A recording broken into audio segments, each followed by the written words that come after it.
우리 오래전부터 다윗의 인생 이야기 스토리들을 다루고 있었는데 오늘로 33번째 시간이 되었습니다.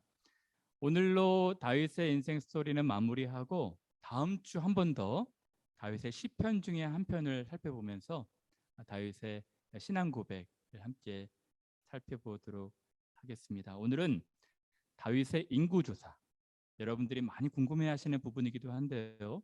다윗의 인구조사를 통해서 우리에게 주시는 교훈, 제목은 사단의 충동, 하나님의 허용, 인간의 행동입니다. 다윗의 인생 스토리 막바지에 이르렀습니다. 다윗의 통치가 총 40년이거든요. 헤브론에서 7년, 예루살렘에서 33년, 도합 40년인데 이제 다윗의 통치 말기 시대가 온 거예요. 다윗의 통치 말기는 태평성대를 이루는 시기였습니다. 솔로몬에게 왕권을 이양하고 성전 건축에 박차를 가하는 시기였거든요. 근데 이때 다윗의 인생에서 큰 범죄를 두 개로 뽑을 수 있는데, 첫 번째는 밧세바를 폭행한 사건이었고, 두 번째는 통치 말기에 인구조사한 사건이었어요. 왜 그 태평성대에 인구조사를 했을까? 뜬금없이 갑자기. 근데 여러분, 인구조사와 관련되어서 우리가 세 가지 문제를 살펴봐야 될 것 같은데요. 첫 번째는 인구조사, 그게 죄가 될까? 아니, 왕 또는 나라의 리더라면 나라의 백성이 어느 정도 되고, 또 어린아이부터 노년기까지 복지정책, 또 납세, 국방의 여러 정책들을 펴기 위해서는 사람들의 숫자를 파악하는 것이 잘못일까요? 왜 인구조사가 죄가 될까? 이 부분을 좀 살펴봐야 될 것 같고요. 두 번째는 인구조사로 말미암아 사람들이 전염병으로 7만 명이 죽었어요.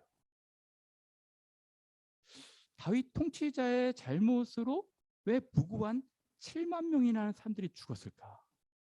하나님은 정당하신가? 다윗의 잘못이었는데 왜 사람들 7만 명을 죽이셨나? 여기에 대한 의문점도 있게 되는 것이죠. 더 이해가 안 되는 것은 인구조사를 하나님이 하게 하신 것입니다. 하나님이 다윗의 마음을 격동시키사 인구조사를 하게 하신지라, 이 말씀이 있거든요. 하나님이 다윗에게 인구조사를 하라고 해놓고 모든 죄는 다윗에게 덮어 씌운다? 이게 말이 됩니까? 도무지 이해가 잘 안 되는 부분이에요. 오늘 본문입니다. 여호와께서 다시 이스라엘을 향하여 진노하사 그들을 치시려고 다윗을 격동시키사, 인사이트 하셨다는 것이죠. 가서 이스라엘과 유다의 인구를 조사하라 하신지라. 그리고 나서 7만 명이 죽었어요. 어떻게 보면 납득이 잘 안 되는 스토리입니다. 의문점이 가득한 내용이에요. 그런데 이 본문은요, 어떻게 보면 어려운 것 같지만 이 본문 안을 깊이 탐사하고 바르게 이 본문을 해석하고 이해한다면 이렇게 은혜로운 교리가 없어요. 은혜로운 본문이 없습니다. 그래서 오늘은 제가 여러분들과 함께 과연 본문이 우리들에게 말씀하시는 교훈이 무엇인지 몇 가지로 살펴보고 하나님 은혜를 생각해 보고자 하거든요. 오늘 본문은 정말 성경이 다루는 너무너무 아름다운 교리, 특히 하나님의 신적 허용, 작정적 허용에 대해서 말씀해 주고 계신데요. 제가 여러분들한테 될 수 있으면 쉽게 하나님의 허용에 대해서 말씀을 드리고자 합니다. 오늘 본문을 정확하게 이해하기 위해서는 사실 본문의 키, 열쇠는 1절 본문에 있습니다. 하나님이 다윗을 격동시키사 인구를 조사하라 말씀하시기 전에 하나님이 이스라엘을 진노하신 내용이 나와요. 볼까요? 여호와께서 다시 이스라엘을 향하여 진노하사 그들을 치시려고 라는 단어가 나옵니다. 그렇죠?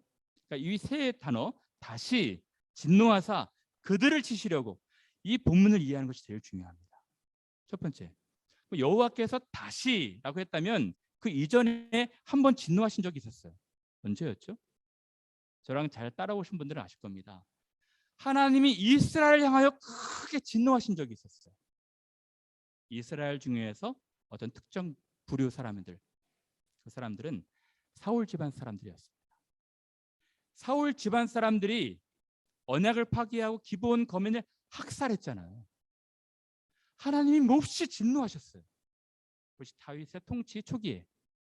그래서 어떤 벌을 내리십니까? 3년 기근을 내리시잖아요.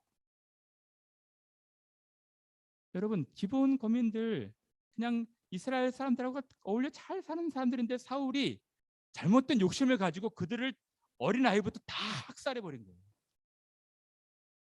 하나님이 너무너무 몹시 마음 아파하셨어요. 그들의 피해자의 신원의 소리를 들으셨던 것이죠. 그래서 3년의 기근을 내리고 사울 자손 7을 목매단 이후에 그 진노를 거두시지 않습니까? 하나님은 이유 없는 진노를 하시는 분은 아닙니다.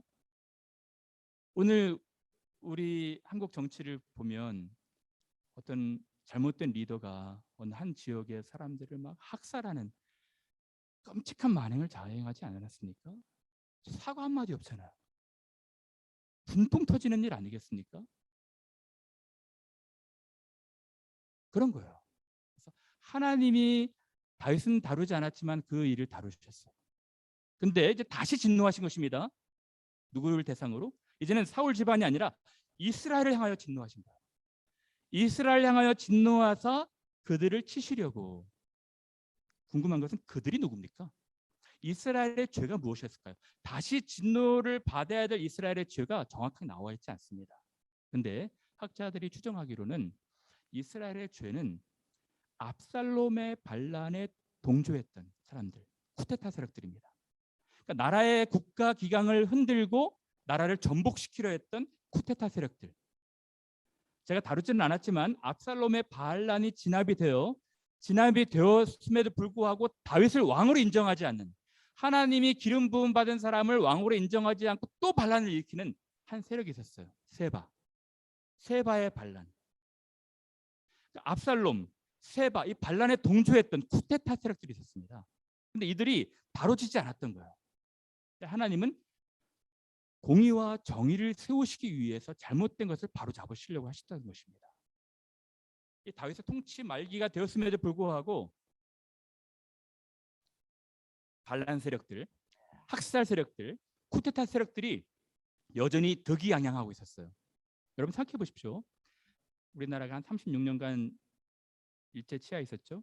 친일파 세력들이 광복이 된 이후에도 득세하고 여전히 떵떵거리고 잘 살고 나라의 정치에서 호가호위한다 생각해 보십시오.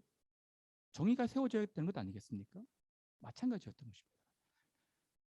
그래서 하나님이 세우시는 거예요.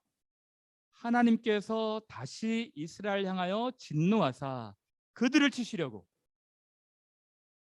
이제 그 징계를 하게 되신 것이죠. 그래서 첫 번째로 우리가 생각해 볼 것은 하나님의 진노는 이유 없는 것이 없다.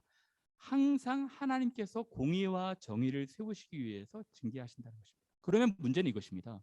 그러면 하나님이 직접 징계하시면 되는데 왜 다윗을 이용하시냐 이것입니다.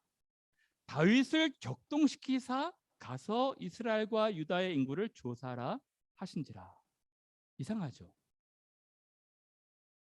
죄의 조성자가 하나님 아닌가 이렇게 질문하는 분들이 있는 거예요. 근데 그런 것은 이 본문을 잘 이해하지 못해서 그래요.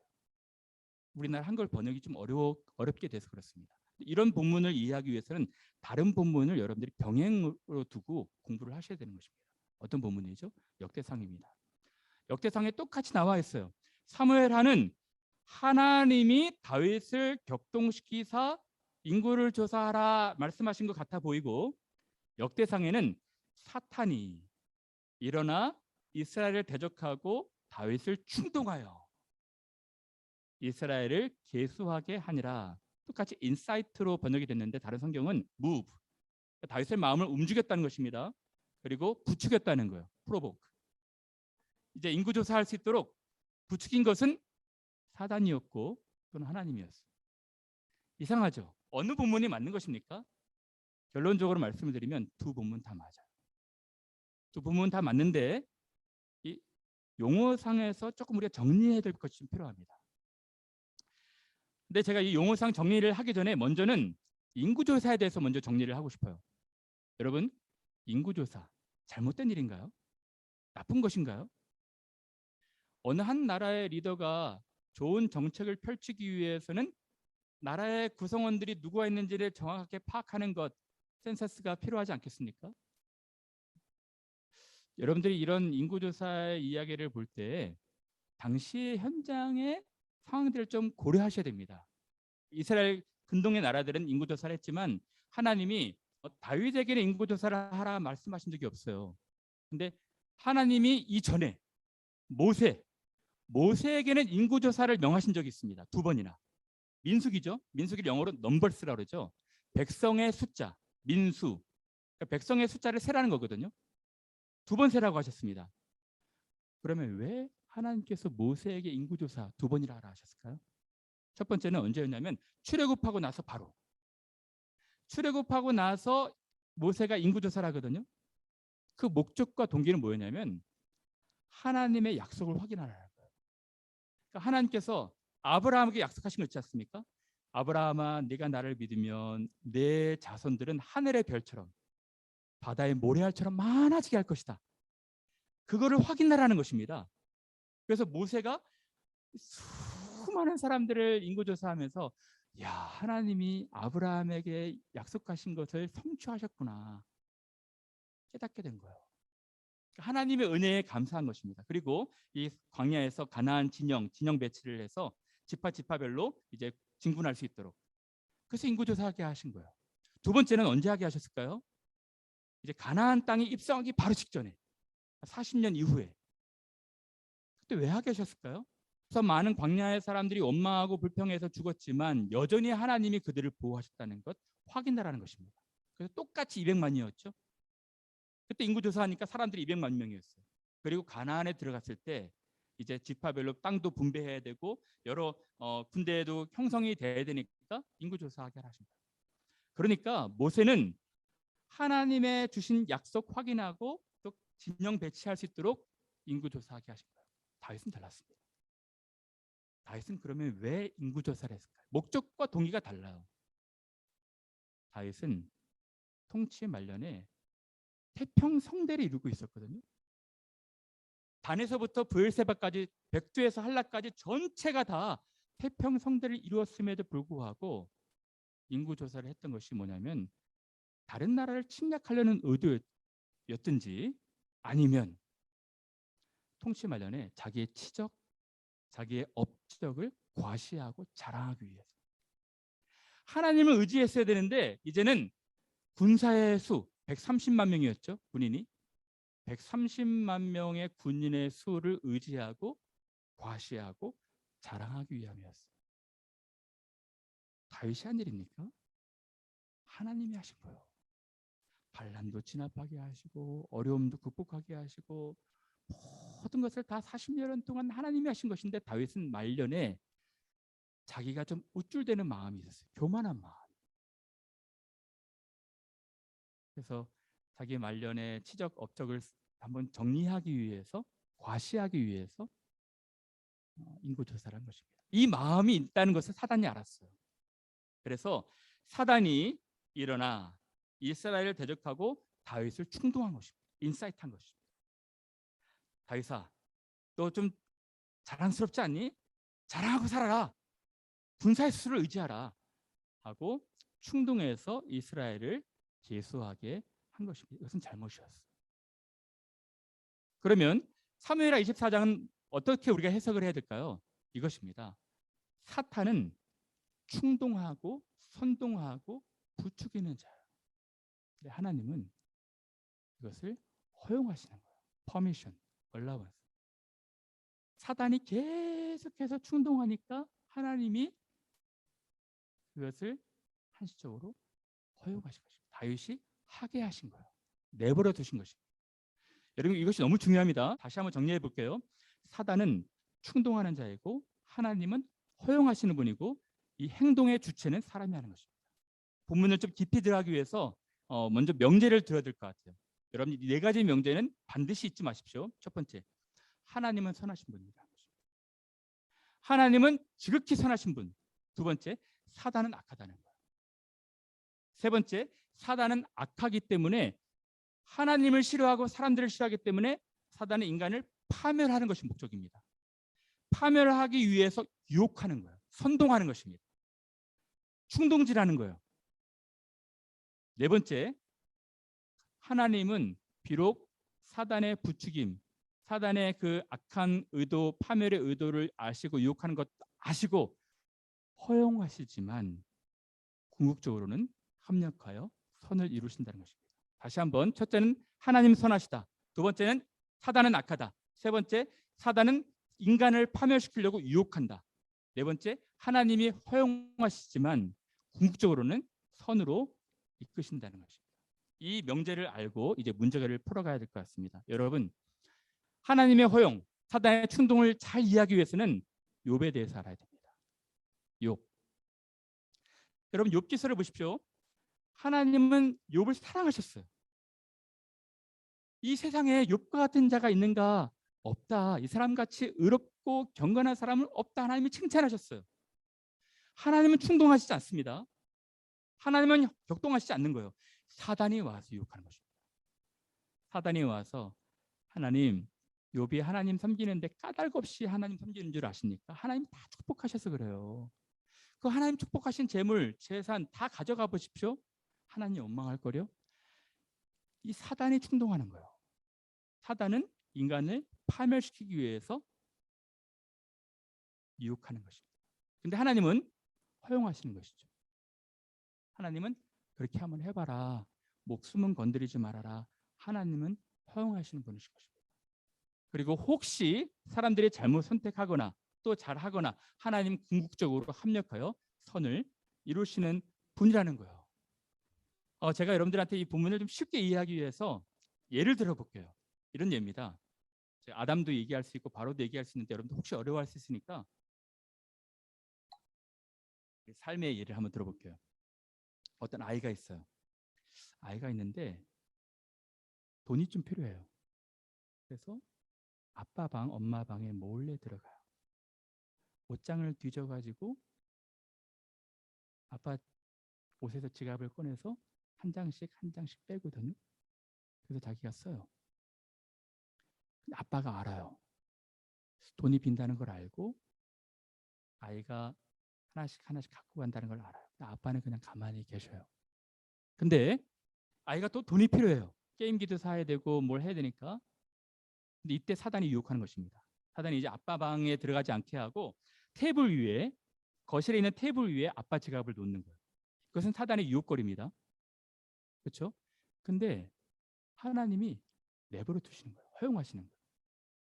그러니까 갑자기 뭐 아이가 그 유혹거리를 보고 지갑을 만지려고 하는데 걸려서 넘어진다거나 아니면 뭐 지갑을 만지려고 하는데 지갑이 막 날아다닌다거나 그런 거 아니거든요. 하나님은 내버려 두시는 거예요. 근데 그 지갑을 갖고 쓰고 그런 것은 인간의 행동입니다. 행동의 주체는 인간이에요. 죄의 조성자는 하나님이 될 수 없는 것입니다. 사탄은 유혹하는 것이죠.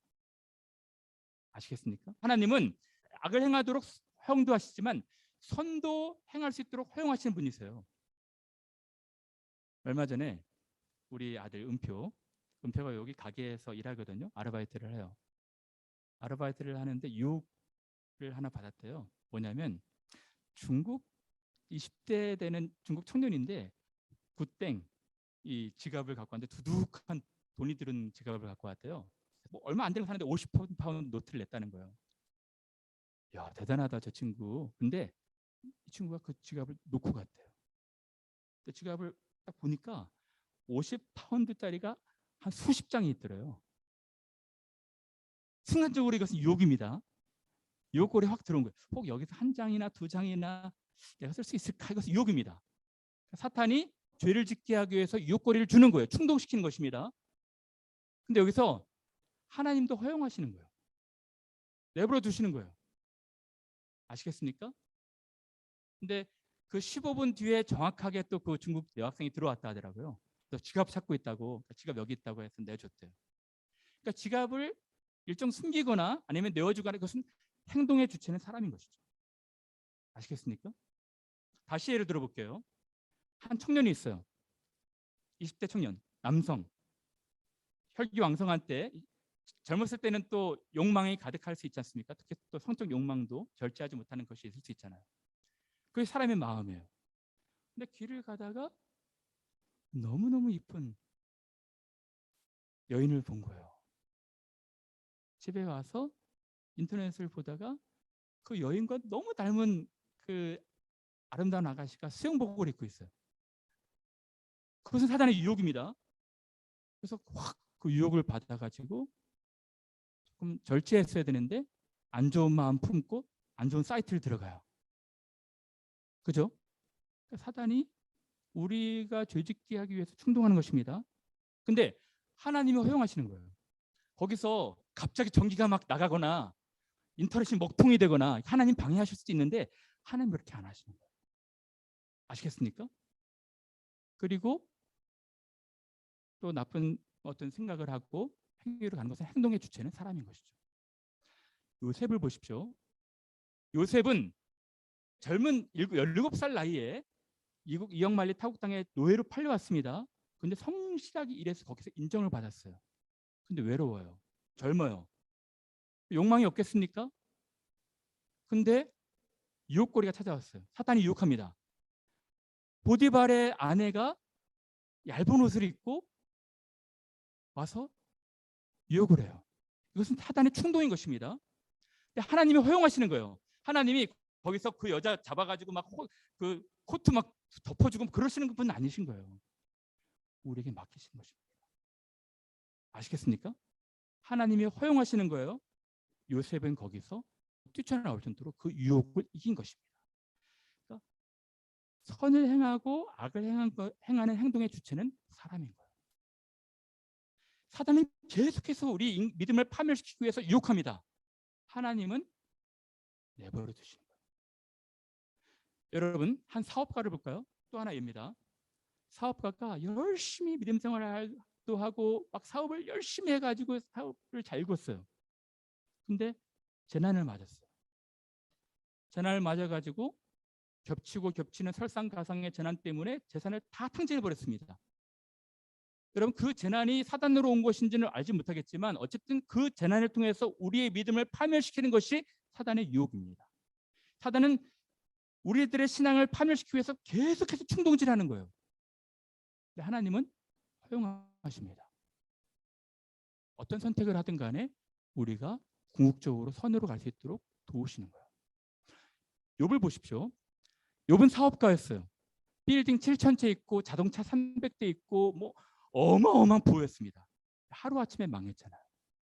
재산도 잃어버리고 자녀도 잃어버리고 질병도 얻었어요. 자기를 좋아했던 친구들도 다 떠났습니다. 사단의 유혹이죠. 그의 신앙을 파멸시키기 위한 사단의 유혹과 충동입니다. 하나님도 허용하신 거예요. 욥은 하나님을 원망하거나 불평하지 않습니다.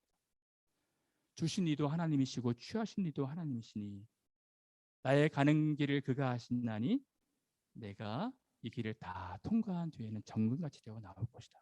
이것입니다. 아시겠습니까? 다시 정리하자면 네 가지 명제. 하나님은 선하신 분이세요. 사단은 악합니다. 사단은 악하기 때문에 인간을 파멸시키기 위해서 온갖 충동질을 선동질을 다 하는 것입니다. 유혹거리를 주는 거예요. 하나님은 허용하셔요. 그러나 우리가 믿음으로 잘 버티기를 바라시는 것이죠. 그렇지 않은다 할지라도 합력하여 선을 이루시는 분이 우리 하나님이실 거예요. 아시겠습니까? 그러면 또 이렇게 질문할 수 있어요. 목사님, 그럴지라도 하나님이 다윗이 악을 행하지 못하도록 귀띔을 하거나 좀 사인을 주시거나 좀 막아야 되는 것 아니겠습니까? 너무 방치한 것 아니에요? 허용하신다 할지라도 하나님이 다윗을 조금 막으셔야 되는 것이 하나님의 그 사랑 아니겠습니까? 그렇게 질문할 수 있죠. 이런 것입니다. 아까 아이 비유처럼 아이가 그 아빠 지갑을 돈을 훔치잖아요. 근데 훔치지 못하도록 하나님이 뭐 그 걸려서 넘어지게 한다거나 뭐 지갑이 막 날아다니거나 그렇게는 하지 않으실지라도 하나님이 어떤 사인을 주셔야 되는 것 아니겠나. 이러실 수는 있죠. 테이블에 있는 아빠 지갑을 딱 만들려고 하는데 벽면에 가족 사진이 딱 걸려 있어요. 그렇죠. 온화한 미소를 띤 엄마 아빠가 딱 보여요. 이래서는 안 되지. 양심의 소리 들을 수 있죠. 그 정도를 하신다는 것입니다. 다시 말하면 어떤 또 청년이 안 좋은 마음을 가지고 여인을 흘겨보고 음욕을 품어요. 나쁜 행동을 하려고 합니다. 인터넷을 막 먹통시키거나 뭐 전기를 끊지는 않겠지만 하나님이 갑자기 그때 엄마한테 전화가 오게 한다거나 친구의 전화가 오게 한다거나 그렇게 하나님께서 사인을 주실 수 있어요. 다윗에게 하신 것이 바로 그것입니다. 다윗은 지금 자기가 과시하고 싶고 자기가 자랑하고 싶고 또 인구조사를 함으로 말미암아 자기 치적을 삼고자 했던 마음이 있었는데 하나님이 사인을 주신 거예요. 어떻게? 요압을 통해서. 다윗이 요압과 백성의 지도자들에게 이르되 너희는 가서 브엘사부부터 단까지 이스라엘을 계수하고 돌아와 내게 보고하여 그 수요를 알게 하라 하니 다윗이 이제 진행합니다. 근데 하나님이 사인을 주시는 거예요. 요압이 방해를 합니다. 요압이 아뢰되 여호와께서 그 백성을 지금보다 100배나 더 하시기를 원하나이다. 내 주 왕이여 이 백성이 다 내 주의 종이 아니나이까. 내 주께서 어찌하여 이 일을 명령하시나이까. 어찌하여 이스라엘이 범죄하게 하시나이까 하나 왕의 명령이 요압을 재촉한지라. 하나님은 사랑의 하나님이십니다.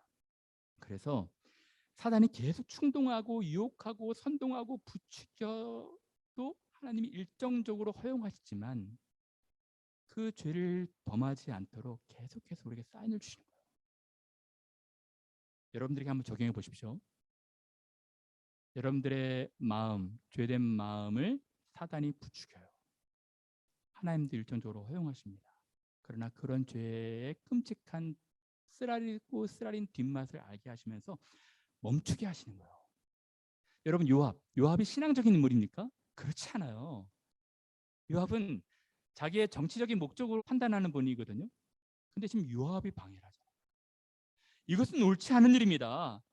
이 백성이 다 주의 종 아닙니까? 이거 하나님이 원하시지 않는 것입니다.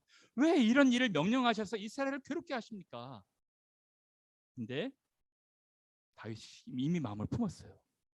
그래서 요압을 재촉한지라. 그리고 나서 인구조사가 어느 정도 진행이 됩니까? 무려 10개월이 진행이 돼요. 단에서부터 브엘세바까지 전체 인구조사를 하는데 10개월 동안 진행이 됩니다. 근데 이 10개월 진행하면서 다윗이 하나님이 말씀하시는 양심의 소리를 듣는 것 같아요. 그래서 이렇게 말을 합니다.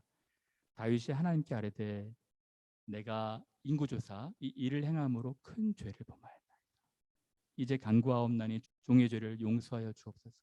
내가 심히 미련하게 행하였나이다. 다윗은 이것이 아닌 것을 알았거든요. 이것이 하나님이 원하지 않으신다는 것을 알았어요. 무리하게 진행을 한 것이죠. 강행을 한 것이죠. 요압의 만류에도 불구하고. 그러나 10개월 동안 지속이 되면서 마음이 너무 아팠던 것 같아요. 내가 심히 미련하게 행하였습니다. 라고 말하는 것입니다. 자, 이제 정리합니다. 제가 아까 네 가지를 꼭 기억하라고 했죠. 평생 일생을 살아가면서 이 네 가지는 잊지 마셔야 됩니다. 첫 번째, 하나님은 선하신 분이십니다. 두 번째, 사단은 악해요. 세 번째, 사단은 악하기에 사람들을 파멸시키기 위해서 믿음 있는 사람들 믿음을 파괴하기 위해서 온갖 유혹거리를 주고 충동합니다. 이것은 변함이 없을 거예요. 여러분 한 하나님 나라에 들어갈 때까지 변함이 없을 것입니다. 하나님이 그것을 선이나 악이나 허용하셔요. 허용하시지만 우리에게 모든 것을 맡기시지만 혹 우리가 잘못 선택을 했다 할지라도 그것을 돌이켜서 합력하여 선을 이루게 하시는 것이죠. 그러면 다윗의 경우에 하나님이 합력하여 선을 이루신 것이 무엇입니까? 세 가지예요. 첫 번째, 하나님의 정의를 이루신 것입니다. 여러분 아까 1절에 보시면 하나님이 다시 이스라엘 향하여 진노하사 그들을 징계하시려고 그랬죠. 여전히 학살 세력, 반란 쿠데타 세력이 있는 것입니다. 이들을 진압하셔야 돼요. 하나님은 그것이 목적이었습니다. 그것이 정의를 이루는 길이었어요. 그래서 이 일로 말미암아 반란 세력 또 죄 지은 자를 하나님께서 징계하신 것입니다. 정의를 이루신 것이죠. 두 번째, 다윗에게 있어서의 선은 무엇일까요? 다윗이 이렇게 고백합니다. 하나님께 아뢰되 명령하여 백성을 계수함께 한 자가 내가 아니나이까. 자기가 명령했지만 지금 많은 사람이 괴로워하는 모습을 보고 다윗의 마음에 중보의 마음이 든 거예요. 하나님, 이것은 제 죄입니다. 제가 명령권자입니다. 근데 온 백성들이 지금 괴로워하고 있습니다. 범죄하고 악을 행한 자는 나인데 이 양떼는 무엇을 행했습니까? 청하건대 나의 하나님 여호와여 주의 손으로 나와 내 아버지의 집을 치시고 주의 백성에게 재앙을 내리지 마옵소서 하니라. 하나님께서 7년 기근, 또 3개월 도망, 또 3일 온역 이 재앙을 주셨는데 다윗이 택하죠. 근데 너무너무 힘들어하는 것을 보고 마치 모세의 마음, 마치 예수님의 마음을 가진 거예요. 차라리 저를 좀 채워주십시오. 우리 백성들은 무엇이 잘못입니까? 백성들에 대한 사랑의 마음이 깊어진 것입니다. 그래서 다윗에게 세우신 하나님의 선은 그 교만한 마음, 자기를 과시하고 자랑하고 싶은 마음 내려놓게 하신 것입니다. 겸손하게 하신 거예요. 그리고 백성들에 대한 사랑이 더 깊어지게 하신 것입니다. 더 중요한 것은 이것이 아닙니다. 세 번째입니다. 세 번째가 무엇입니까? 다윗이 이 잘못을 통해서 하나님이 진노하시니까 이제 선지자를 통해서 제사를 드리기로 결심하거든요. 제사를 드리기로 결심하고 정한 그 부지 아라우나 또는 오르난의 타작마당이었거든요. 오르난의 타작마당에서 여호와를 위하여 제단을 쌓았는데 진노가 그쳐요. 하나님이 뭘 말씀하고 싶어 했던 것입니까? 이 오르난의 타작마당에서 솔로몬 성전이 세워져요. 바로 이 장소에서 예수님이 십자가를 지십니다. 이 장소가 골고다 언덕 갈보리였어요. 더 전으로 가면 아브라함이 이삭을 번제했던 모리아산이 바로 이것입니다. 아시겠습니까? 하나님이 오래전부터 온 인류를 속죄할 온 인류의 죄를 구원하실 그 계획을 2000년 전에 아브라함을 통해서 보여주신 거예요. 아브라함아, 내 아들 이삭을 3일 길을 걸어서 모리아산에서 제사를 드려라. 그리고 그 모리아산에서 이제 오르날 타작마당 하나님께 범죄해서 제사를 드리니까 진노가 그치고 여기에 이제 하나님의 성전이 세워지는 것입니다. 예수님이 성전의 모체가 되신 것이죠. 여기에서 예수님께서 돌아가신 거예요. 온 인류의 계획을 하나님이 다 아셨죠. 이 인구조사 사건을 통해서 성전 부지를 마련해 주신 거예요. 놀랍지 않습니까, 여러분? 이것을 다윗이 안 거예요. 그래서 다윗이 이렇게 시에 씁니다. 여호와는 선하시고 정직하시다. 그러므로 그 도로 죄인을 교훈하시리로다. 여러분 잊지 마십시오. 하나님이 우리를 격동하지 않았어요. 하나님이 우리를 유혹하시고 부추기지 않으십니다. 하나님은 선하신 분이세요. 사단이 악한 것이죠. 사단은 우리를 파멸하려고 여러 선동질하고 충동질할 것입니다. 유혹거리 줄 거예요. 혹 우리가 넘어졌다 할지라도 하나님은 다시 우리 일으켜 세우시고 또 그의 의의 자리에까지 이르게 하시는 것입니다. 이것입니다. 여호와의 모든 길은 그 언약과 증거를 지키는 자에게 인자와 진리로다. 힘들고 어려운 길이라 할지라도 우리가 실패한 길이라 할지라도 인자와 진리로 함께 하시는 거요. 제 말씀을 정리할까 합니다. 여러분 아시겠죠? 여러분들 평생 이 네 가지는 잊지 않으셨으면 좋겠어요. 욥의 사건을 보십시오. 욥은 재산도 잃어버리고 자녀도 잃어버리고 질병도 없고 친구들로부터 자기 하인들로부터까지 외면을 당하지만 하나님이 잠시 잠깐 이 사단의 유혹으로 하나님께서 허용하신 것으로 욥이 고난을 받았지만 궁극적으로는 욥에게 큰 복을 내리시는 것이 하나님의 뜻이었어요. 그렇죠? 욥에게 몇 배의 복. 그리고 욥이 내가 귀로만 듣고 또 머리로만 들었는데 하나님이 직접 욥을 너무너무 귀하게 만나 주시잖아요. 그의 신앙을 깊은 데로 인도하시지 않습니까? 욥에게 있어서 고난은 너무 힘든 시간이었지만 하나님의 축복으로 가는 과정이었어요.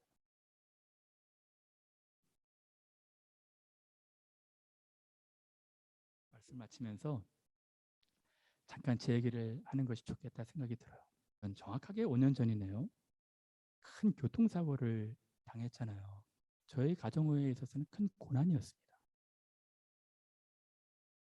그 고난이 어디서 누구로부터 온 것인지는 알지 못하겠지만 고난을 통해서 하나님을 원망하게 하고 불평하게 하려는 그런 유혹이었어요. 제가 좀 자세히 설명을 드려야 될 것 같아요. 예배 후에 우리 집사람은 신방을 가고 우리 옆에는 딸아이 태우고 뒤에는 아들 태우고 이제 킨본으로 이사를 해서 저희 집 쪽으로 가는 길이었죠. 근데 마딘 로드를 한참 운전하다 보면 50마일이거든요. 50마일로 올라가다 보면 코너가 나와요. 근데 그 코너에 갑자기 어느 차가 등장하더니 뭐 피할 새도 없을 정도로 50마일, 그러니까 100마일 헤드 콜리전, 전면 충돌이 된 거예요. 깜짝 놀랐습니다. 피할 겨를도 없이 확 부딪힌 거예요. 나중에 폐차장을 가보니까 차 반이 다 날아가 버렸더라고요. 그래서 나중에 보니까 이 앞 유리가 다 깨졌어요. 머리로 충돌을 해가지고. 그리고 이 운전대하고 이 모습 다 거의 팩까지 이렇게 다 밀려 내려왔어요. 헬리콥터 한 대가 오고 앰뷸런스가 몇 대가 왔어요. 저는 뭐 순간 너무 놀라서 의식을 잃어버릴 뻔했는데 보니까 옆에 딸아이는 울고 있고 뒤에 은표는 감사하게도 앞에는 에어백이 터져가지고 그래도 막 그나마 보호가 됐거든요. 원래 이렇게 충돌을 하게 되면은 자기를 보호하기 위해서 그 반대편으로 튼다 그러는데 저는 앞쪽으로 추별해서 그 움찌 보호하려고 순간적으로 제가 다 이 몸을 다 맞은 것 같아요. 그래서 저쪽에는 푹 들어왔고 이제 쪽은 에어포켓처럼 감사하게도 그 공간이 생겨가지고 이제는 괜찮았어요. 하나도 다치지 않고. 단 뒤에 있던 우리 은표 아들이 거기는 에어백이 없어가지고 의자에도 충돌을 하고 유리창에도 충돌을 해가지고 이 광대뼈가 다 함몰이 돼버렸습니다. 이 비대칭이 돼버렸어요. 아이 소켓이 깨지고 그리고 의식을 잃어버렸어요. 계속 피는 나오고. 와, 진짜 끔찍하더라고요. 그 나중에 안 사실인데 이 전면으로 올 사람이 아메리칸 투어리스트래요. 아메리칸 세미터리가 있거든요. 거기 방문하고 뭐 차도 없으니까 막 달렸던 것 같아요. 그래서 추돌을 코너에서 한 거예요. 근데 그분들이 참 미웠던 게 앰뷸런스를 가서 병원에 딱 도착을 했는데 그분들이 우리 도리어 막 째려보더라고요. 나중에 한 사실인데 경찰한테 들은 얘기는 그분들이 자기 주행 도로인지 착각한 거예요. 미국에서 오셨으니까. 그래서 오히려 우리가 잘못한 줄 알고 막 우리를 노려보고 째려보고 막 그러더라고요. 쏘리라는 얘기를 하나도 못 듣고. 아, 좀 그랬는데 뭐 정신없이 음표 때문에 우리 모든 신경을 집중했어야 되니까 여기는 뭐 입원도 안 하고 그날 치료를 해서 바로 돌려보냅니다. 그래서 새벽에 저희들이 다 왔던 것 같아요, 집에. 우리 집사람은 막 펑펑 울고 난리가 났어요. 근데 곰곰이 생각하다가 이렇게 얘기를 했어요. 예, 얘들아, 우리 예배하자. 하나님께 예배하자. 하나님의 선하신 뜻이 있을 것이다.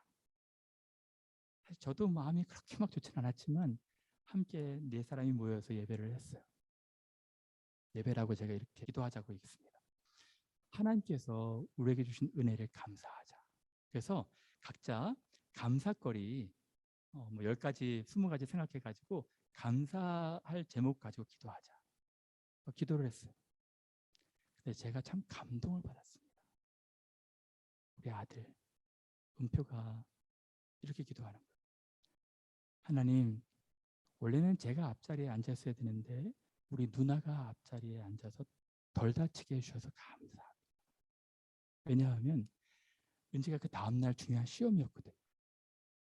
시험을 치를 수 있도록 인도해 주셔서 감사합니다. 라고 기도하는 거예요.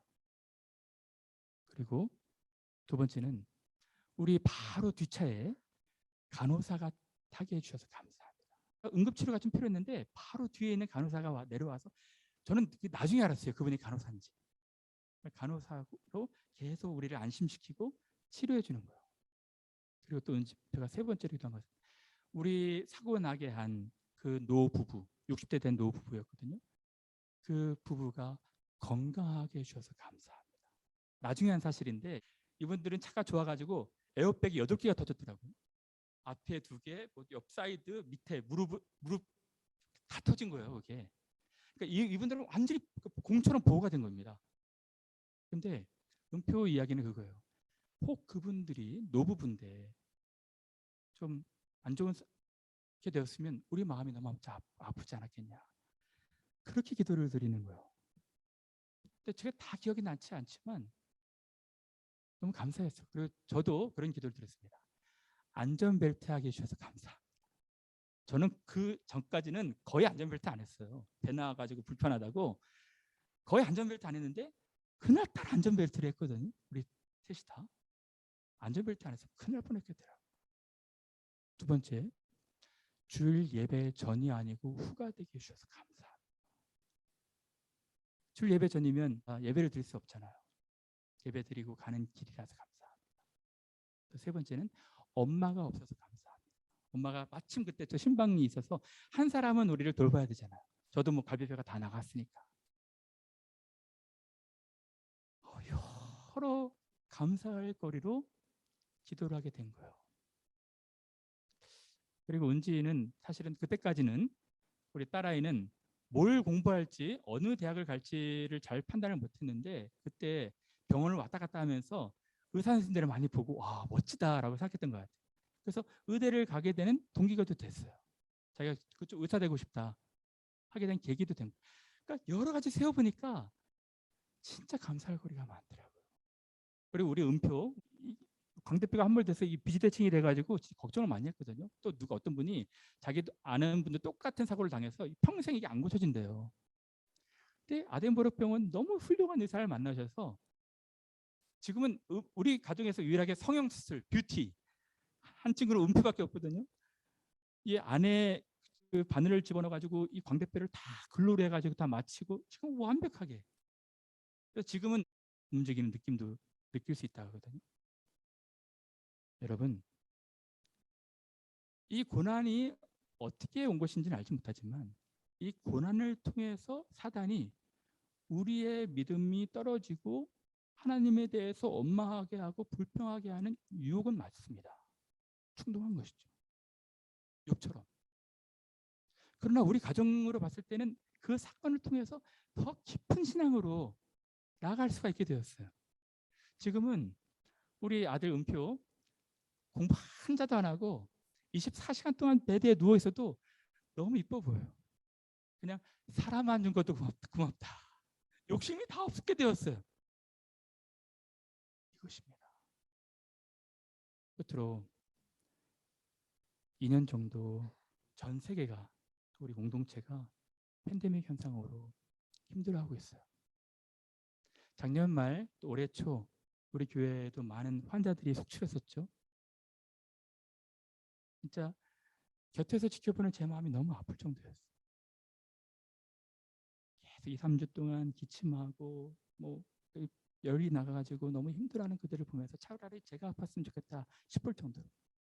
여러분, 그러나 이 사단이 계속 그런 고난을 주면서 우리의 믿음이 떨어지도록 우리가 하나님을 원망하도록 계속해서 유혹거리를 주는 거예요. 근데 여전히 하나님에 대한 신뢰, 하나님에 대한 의지가 있을 때 우리가 혹 성장할 수 있는 것입니다. 저는 이 코로나 이후로 우리 교회가 더 공동체가 더 건강해졌다고 봐요. 많은 분들이. 여러분, 많은 분들이 지금 오미크론 얘기를 하죠. 앞으로 우리가 살아가야 될 미래, 앞으로 우리 안에 어떤 미래가 올지 아무도 모릅니다. 계속해서 사단은 충동질할 거예요. 계속해서 우리들의 믿음이 떨어지기 위해서, 파멸시키기 위해서 여러 노력을 할 것입니다. 사단은 쉬지 않을 것입니다. 때때로 하나님이 허용하실 수도 있어요. 네, 여러분들이 믿음을 가지셔야 됩니다. 우리는 잠깐 고난을 받을 수 있겠지만 궁극적으로 하나님은 선으로 우리를 이끌어 가시는 거예요. 우리가 잘못했을지라도 우리를 낮추시고 또 우리를 더 견고한 자리로 세우시는 것입니다. 이분이 하나님이세요. 그래서 보라, 인내하는 자를 우리가 복되다 하나니 너희가 욥의 인내를 들었고 주께서 주신, 하나님이 주신 결말을 보았거니와 주는 가장 자비하시고 긍휼히 여기시는 자니라. 이것을 믿는 분들이 신자들입니다. 여러분, 이런 하나님의 선하심을 믿고 살아가시길 바랍니다. 사단이 우리를 유혹하고 우리를 충동질한다 할지라도, 하나님이 일부 허용한다 할지라도 하나님 우리를 붙드시고 또 우리를 견고히 세우시는 자리까지 인도하신다는 것을 믿고 신앙생활 하시는 귀한 분들 되시기를 바랍니다.